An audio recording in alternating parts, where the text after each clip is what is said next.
So there we go. Well done. Okay, I'm going to stop it there. So the reason I show this is the story behind it. My son came to me one day. He was in junior high, and he said, "Hey, Dad, do you have Adobe After Effects?" And I thought, well, I do, but I don't know how to use it really. But I said, yeah, I do. I can't, I don't know how to show you how to use it. He goes, oh, that's fine. Can I borrow your laptop? And I said, oh, okay, sure. And so I gave him my laptop. He goes off for, an hour and he comes back. He asked me one question. He says, Dad, what's a keyframe? And I knew that question. I knew that answer. So I gave him the answer what a keyframe was. He runs back away. He's gone for another couple of hours. He comes back and he had created this. The whole thing happened because he discovered that you can, if you have Adobe After Effects and you shoot some video of yourself in the yard, you can do that lightsaber effect that you see on the frozen screen here. All you need is to learn how to use After Effects, which he taught himself thanks to YouTube. And then the only help I gave him as his teacher in that moment was vocabulary, what a keyframe was. The entire reason he did this wasn't an assignment, wasn't, something I told him that you should do just to, do something and involve his sister. It was completely driven because he was passionate about it and he wanted to learn something. He was curious about rotoscoping, wondered if he could do it himself, and he did. And so that was that we thought would be a good kickoff for our session. And I'll hand off to Delaine and she can tell you a little bit more. I was contacted by a teacher that said, hey, I need some help with tech. Can you come into my class and show kids how to use a thing? And so I thought I would pose a question to you. If you were asked to create and deliver a lesson in less than 24 hours notice in a discipline you have never taught, what would you do? And I had to pause and go, I need to do something different. The teacher happened to be a drama teacher. And I had to call a friend. I had to phone a friend for this one because I went, wait. How am I supposed to teach tech to drama students? So you can imagine who I immediately reached out to. So I have a bit of a theater background, so she reached out to me. And so we're going to ask you to think about that as well. And what we thought we'd do is introduce ourselves to let you know who we are. So I'm Mike, and I do have a theater background, but I identify as a teacher. I taught for almost a decade before going to work at the Orange County Department of Education. And then I worked, I got to run this amazing little nonprofit you may have heard of called OCCUE. Did that for 13 years. And now I'm at Power School, and I get to engage educators worldwide. You can find me at Tech Maverick. And Delaine. I'm Delaine Johnson. I work at Clovis East High School and Clovis Unified. I am an AP Computer Science Principles teacher, sometimes, part of the day. And then the rest of my day is K-12 technology coaching. I'm focused in a couple of elementary school sites. They keep me on my toes. Love to see where you're from and chat if you feel like dropping in a hello. And the link is here once again. If you missed it in the first slide, we encourage you to go to that bit.ly so you can participate in the fun that we're going to engage in this session. And what this session is going to engage is the suggestion I gave to Delaine when she called me up with that less than 24 hours notice. I was actually traveling. She was, in her house. And so we had this back and forth text and phone call. And I suggested, what if we made it a design thinking task? What if this lesson became a design thinking lesson? And so if you aren't familiar with design thinking, here's the quick rundown. It's 5 steps typically. It begins with empathy. You have to imagine what the end user of whatever you're designing, you should have them feel. What is their struggle? What problem are you trying to solve? And that takes you to define, which is the second step. Define is defining what that problem is that you're trying to solve, which leads you naturally to the ideate stage, which is where you creatively think of possible solutions and you try to stay in the problem as long as you can and brainstorm as many different possible solutions as you can, because you don't know until the next stage, prototype, which of those solutions could work. So you start prototyping what you think is the best solution. If it doesn't work, you shift and you prototype something else, because you go to the final stage and test. And when you test, it often fails, and you go back to the ideate, prototype stages, ideate and prototype, and then test again. And so it becomes a loop. Sometimes you have to go all the way back to define, because you realize, you know what, I defined the problem wrong. So I got to go all the way back to empathy and think about what they're feeling and then redefine it. So that's what we're going to actually walk you through, the greatest lesson that we never taught, and ask you to think about that as well. So, And I want you to imagine a lesson you should not teach ever again. and what do you I mean by was, not teach, Delaine? Because we're teachers. We identify as teachers. You're in the room. You have the yes. kids. You're the teacher. Why wouldn't we teach? So Mike challenged me with a design thinking lesson. I had never used it before. I'd done a little bit of reading and I thought, you know what? I'm going to try something new and I'm not going to teach these students. We are going to approach it with a problem and with a challenge. So, is there something in your wheelhouse that you could make an adjustment to help your students be self directed? Imagine a lesson that you could not teach. Essentially putting it upon the students to learn and to own their own learning. And that is the key, because if they're doing the work, they're doing the learning. If you're doing the work, then they're not doing as much of the learning as they could. So the first step we talked about is empathy. And by the way, you'll notice that we have a color scheme behind these slides. When you follow that bit.ly link, it'll allow you to create a copy. We intend for these green slides to be ones that you use with your students. So we put that little SS students icon in the top left corner to remind you that this is something that you could keep and use when you present your lesson to your students. With that, Delaine, do you want to take us out? Yes. And here's a little moment for you.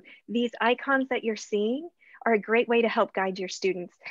We pulled them from Slides icon, which is an add-in in Google Slides. So if you are a Google Apps for Education or G Suite for Education user, flat icon, all one word as a slides add-on, I use it in every single one of my lessons to help students understand what they should be doing. I approached this greatest lesson asking students, what do you want people to feel? In this next section, Mike and I found some posters for plays. And we pulled a variety of musicals, of plays that students could potentially know and definitely would not know based on their age. And I asked students, what do these posters make you feel? They responded in the best way. We had discussions about what emotion does this evoke? What do you think the plot is? What do you think is happening? What is the audience supposed to know? And the best poster was the one on the left and the one on the right. Alice in Wonderland was very new at the time, and the students were very excited to talk about it, but they had never heard of Man of La Mancha. And they had to look at this picture to understand the plot. The thing that pulled their attention the most was the windmill. And so how do you challenge students to look at something and what does it make you feel? And we should say that the ultimate end goal of the lesson was to design a poster to promote the play that they were going to be producing. So from a teacher's perspective, and that's the yellow background slides, and it's got the teacher icon, how might you connect your content with something that activates student curiosity? What Delaine just described got the kids thinking, and they were creative, and they were like, why does the windmill have fingers? And what's going on? And what's happening with the Tarzan, half man, half ape? Is that what that's representing? And if they didn't know our town, that looks like a cemetery. What's going on there? And if you can spark that curiosity, if you can get them wondering, then they get to own their own learning.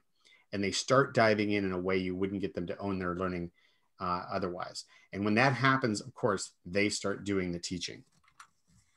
Next stage. And so, by the way, we should say here, start thinking about what this looks like for the lesson in your mind. What is it that would be the empathetic response for the lesson you're trying to start? So just each of these stages, we're going to ask you to think about that, and feel free to post in chat.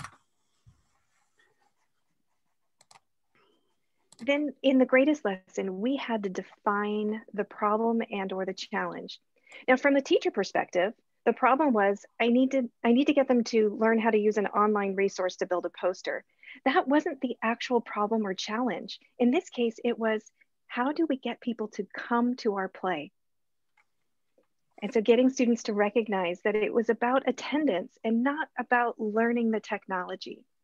And we had to engage in this question planning. What questions is the audience going to have? What questions do you have? What that looked like in class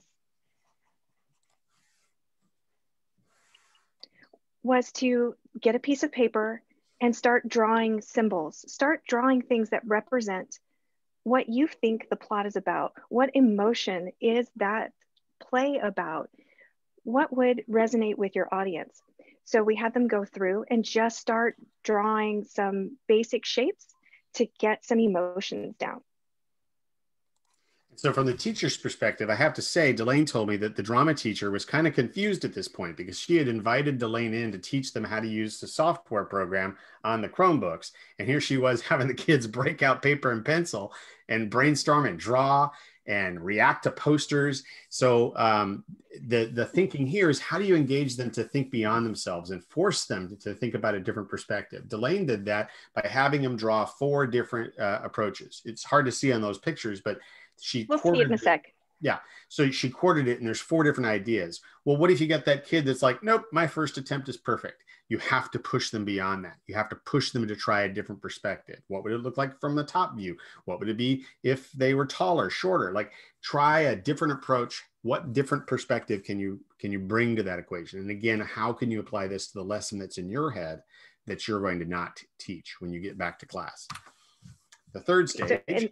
Yeah, in that first stage, they're typically defining from their own filter, from their own lens. So this is where we really push them into how many perspectives can you imagine? They were in groups of 4 to 6. They were chattering back and forth and trying to have ideas. Who are we looking at? Are we looking at parents, administrators, fellow students? Are we looking at classified versus certificated? I know kids don't know those terms, but they, they understand that there are a variety of people that could be viewing this poster. So what do we need to incorporate? What that looks like is, I was still having them draw hamburger, hot dog, breaking those pieces of paper into 4 quadrants, and they needed to design something else using different symbols to evoke emotions. What do you want to convey to your audience to convince them to come see your play? So you can see a few examples. At this point, the teacher was helping one-on-one with those students that needed extra support. So this was a beautiful stopping place for our students that have questions that, even though they're in their breakout groups, they needed to be able to come to the teacher and focus on one area. So in this section, I was seeing so much collaboration, and the teacher was really appreciative that she had her loves in class that needed that support. And I could just generally float around the room and make comments about their 4 quadrants. And so the teacher, she just described the teacher's activity during that. But oftentimes kids will need your help getting unstuck and to continue iterating. Again, they go back to the first thing I did was going to be fine. I don't need to do a second one. But getting them to collaborate often gives them that motivation, and you can nudge them along, you can challenge them, you can encourage them. Oftentimes in a step earlier, it's staying in the question, forcing it, giving them a timer and telling them to brainstorm as many questions in that define the problem stage as possible. Because if they stay within that one perspective, their own shell, they often miss an unseen opportunity. There's another session I do, and actually I'm doing it at SpringCUE, about asking the right questions. And it's about question formulation technique. So if you are going to SpringCUE, you should check us out. And Delaine and I are also doing this session there, by the way. So 4th stage, we're blowing through it here, Delaine. Well, really quick, do you have things that students can research? If they are stuck, where are they going to go to get more inspiration? So here's the place where we can sneak in some of that digital literacy or media literacy. Do they have resources in your room, resources online that they can quickly jump into? And this is the place where, because we were talking about emotions, there was not a lot of research capability for me to provide to them because they had to dig within themselves. So getting them unstuck required asking those open-ended questions. You might have encyclopedias at your disposal. You might have PDFs or websites or videos. So this is a great time in that stage to incorporate those items to help them be self-directed. Once we had 4 different images for each student, we moved into the prototype stage. And this is where we got to that online platform. What can we build to solve the problem, which is, how do we get people to attend our play? And the teacher, this was the reason why I was invited to the classroom. Did I teach them how to use it? Nope, not at all. I got them signed in. I had the link posted in Google Classroom and I said, have fun. We employed the ask three, then me concept because they were already in their own groups of 4 to 6. Students were then, wait, how did you change that background? Did you find that template? I'm using that template. How do you change the color? They were teaching each other how to use this design software. I was there in case of emergencies, floating them around the room, asking general questions. But for the most part, did I stand up front and say, okay, everybody, click here, click here? Nope, not a bit. They were absolutely engaged and involved, trying to recreate something they had drawn and borrowing ideas from each other. I love it. So at this stage, you're creating, you're designing, and you're building your solutions and prototyping, just testing them out. And this is something that you can be fairly strict on as a teacher and guide and provide structure for, or you can be loose. It really depends on the individual student and their needs and the environment that you've set up your classroom for. So think about that for your own lesson that's in your head as we move on to the final stage, test. There's a question really quick that I want to address in chat. So the question is, how would you modify relying on collaboration between students for hybrid learning and social distancing? Absolutely. I run Zoom breakout rooms. I have older students, and so it's really easy for me to say, all right, everyone, I will see you in your individual breakout rooms. If you are unable to run breakout rooms, because some districts have said that's not going to work for us, I would recommend that students use the chat feature if you can turn that on as well to have those side discussions. We would also use a shared slide deck. So I can monitor all the work that's happening, but they can leave notes in that shared slide deck or shared Google Doc. If you're using Office 365, you can use a shared PowerPoint. Any way that you can get a collaboration board going so students' voices can be heard if they cannot speak. And yes, there are definitely methods. I'm sure fairly soon I will be hybrid learning as well, where I'll have some in class with me and some online. I plan to continue to run Zoom the entire class time. So my in-person students will be working in breakout rooms through Zoom. I also recognize I'm very lucky to have computers for every student. So there are different ways that you can modify this lesson based on the situation that you are in this year. For collaboration, there's definitely going to be a lot of paper and possibly holding up paper because of the 6 feet nose to nose rule, right? And we will definitely be having some animated conversations that are masked up. You stole my answer. I know. And if you have any tips, oh, please leave them in chat. I love stealing your ideas. And testing. So what worked for you? What didn't work for you? What did you learn? Asking students these questions. What it looked like in the greatest lesson was students volunteered to allow me to share their posters, and we provided constructive feedback to those posters. Hey, I think you need to increase the text size. You know what? I really like that you did this. Could you think about doing that? So we had conversations about providing feedback in a way that was helpful and not hurtful. These are just 3 examples of 32 posters that were created. Are they not the most amazing things that you've seen from 7th and 8th graders, right?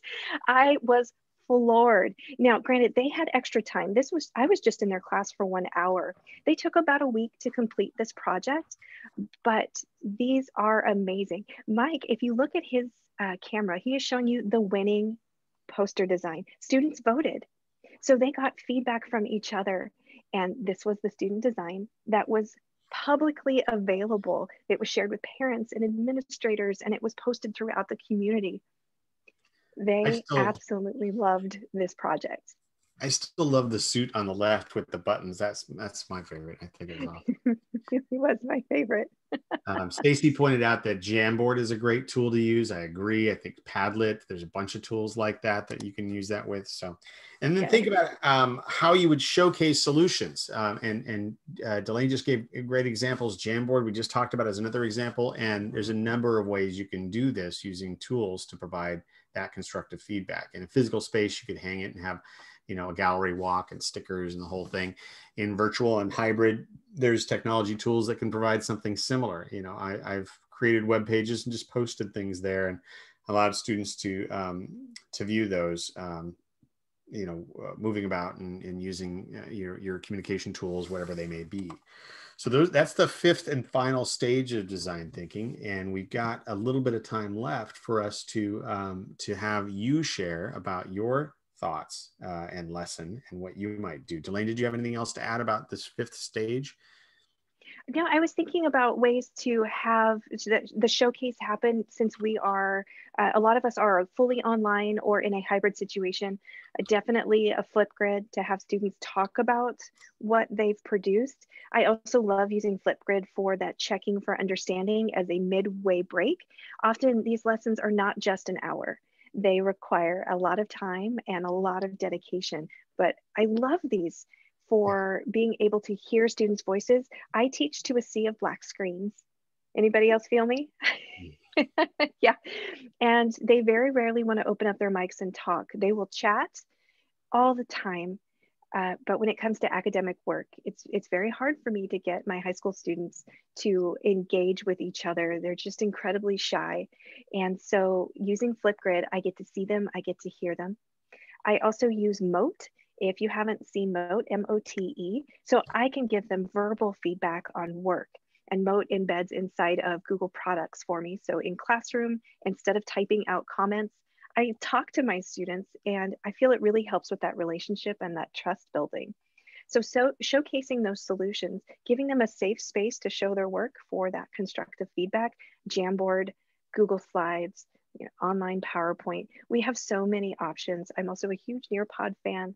So I would use that Collaborate board, and allow students to post those pictures in the Collaborate board. Another big piece of this stage that's critical is the culture that you establish and cultivate in your room. The idea that failure isn't a negative, failure is a learning opportunity. And so sometimes I take that to the extreme of celebrating failure. Every time we make a mistake, we cheer, we raise our hands, and really reframing it around iteration instead of failure, because that is key to the design thinking process. I think it was Edison. I just recently reread his quote about how I haven't failed at creating a light bulb. I've just found 40 ways that don't work. I've discovered 40 ways that don't work. And he kept going and kept iterating until he found many actually that worked. But ultimately it was that one that sort of launched him. So thinking about it that way is a really important cultural aspect. So this next slide is going to launch us into Slido. And if you can, you need to go to, why isn't it showing the code? It should show the code, right, Delaine? Yes, it seems to not want to feel that you are presenting. The code is actually G600. Yeah. And sorry, a friend asked for a link, so I am working on getting a link. G600, and the hashtag will show up, and they should be going to sly.do to start. Actually, it's slydo.com. Okay. And then enter G600, and you should be able to do that. I'm going to open up a tab, and then we can all look at it together. And then you enter the code here, G600, and you should then be able to enter your answer to this question. What questions will your students be answering? So, by the way, this, instead of saying what lesson you're going to be teaching, I wanted to demonstrate what I do with my own children when they come home from school. Instead of saying, how was school, or what did you learn, or what did you do today, I try to ask my own kids, what questions did you ask in class today? What questions did you ask your teacher or your classmates? Hey, Mike, I think you have some Star Wars music going on. Oh, well, who doesn't? Come on. Why wouldn't I? Let me think how I could turn that off.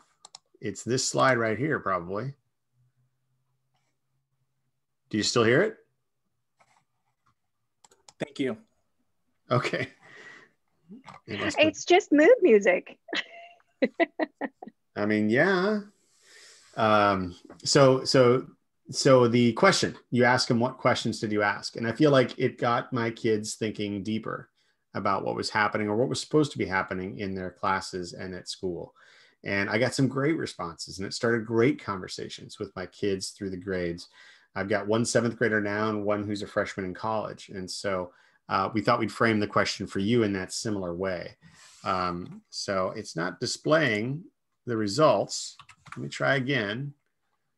See if I can figure out why it's not showing the results. But I can, of course, go over here and we can see them as well, right? No? Yeah, try hitting refresh.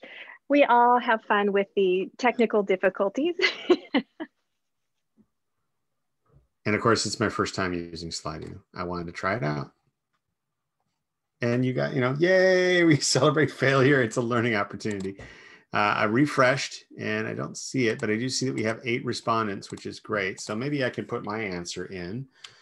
How did your understanding about confirmation bias change? One of the great things about Slido, as we're watching Mike type, is that students can upvote ideas.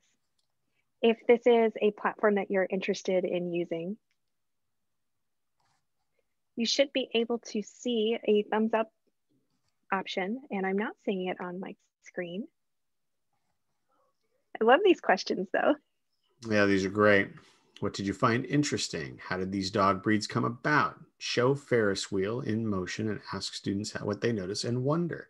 That reminds me of Spark Learning, which is Ramsey Musalem. If you haven't seen his TED Talks education talk, he's a science teacher. He's up in Sonoma now, but he was in San Francisco when they tapped him to do this TED Talk. And he talked about how he teaches science. He posts a video and it shows some sort of chemical reaction happening.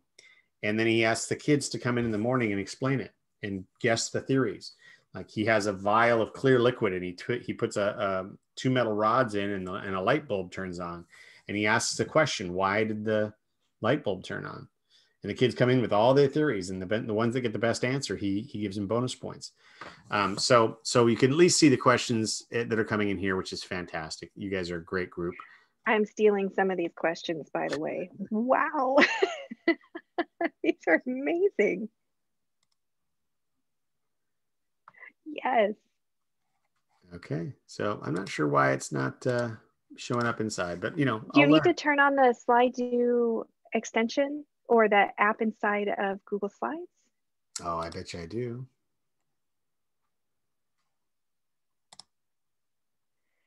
I love trying new things. Sometimes they work out great. I typically use Slido as a link inside of Google Classroom instead of attaching it to a Google slide deck.